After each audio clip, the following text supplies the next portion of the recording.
झर झर रोवेली बजनिया त सुनिल जी उतिया माई सुनिल जी उतिया माई हो।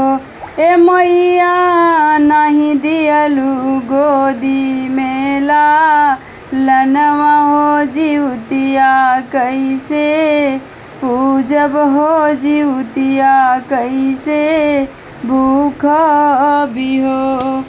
भोरे रे समैया जी उतिया माई दुनिया रम करे दुनिया रम करे हो। ए देवा कवन तिरिया बापू कारेली रोवैया सुनी आई हम रोवैया सुनी आईन हो।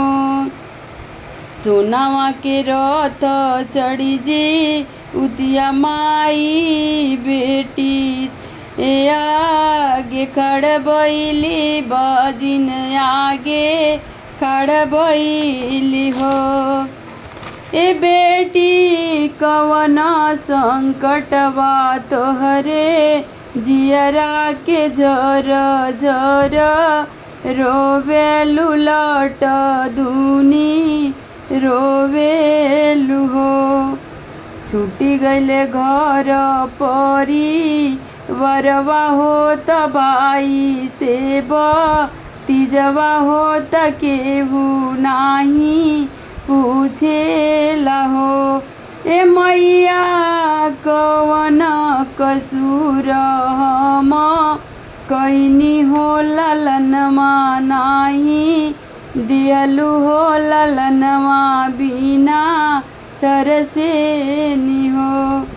जिन रोए बाजिन जन रोव जन लट धुनहु जन लट धुनहु हो। ए बेटी कलल न बदले दुई देव अमर कई देव हो अमर कई देव नुह। हसतत चलेली जिनिया हो तयांगा नाली पावे हो तया सनला गावे हो तया सन भी छावे नि हो। ज्योतिया माई दे देली हमके आशीर बदवा हो त गोदिया मेला लन होइए ज्योतिया हम पूजब हो ज्योतिया हम पूजब नुहो।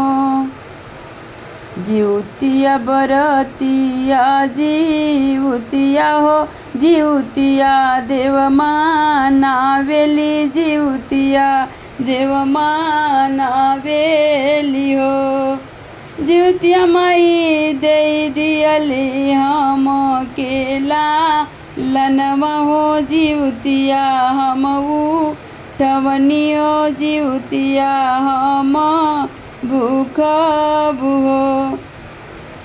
ज्योतिया माई जब तक रही है मोरऊ मरिया हो ज्योतिया हम भूखब हो ज्योतिया हम पूजब हो। ए माई अमर कर हमरोला लनवा हो त हमरो सा जनवा हो त हमरो सा जनवानु हो। सबके ही कोखियाजू डैलु हो त सब घर जुड़ायहु त सब घर जुड़ायुन हो। ए मैया सब कर माना सापू रवलु हो त जोरिया भर दियलु हो त कोखिया भर दियलु हो त गोदिया भर दिहलु हो।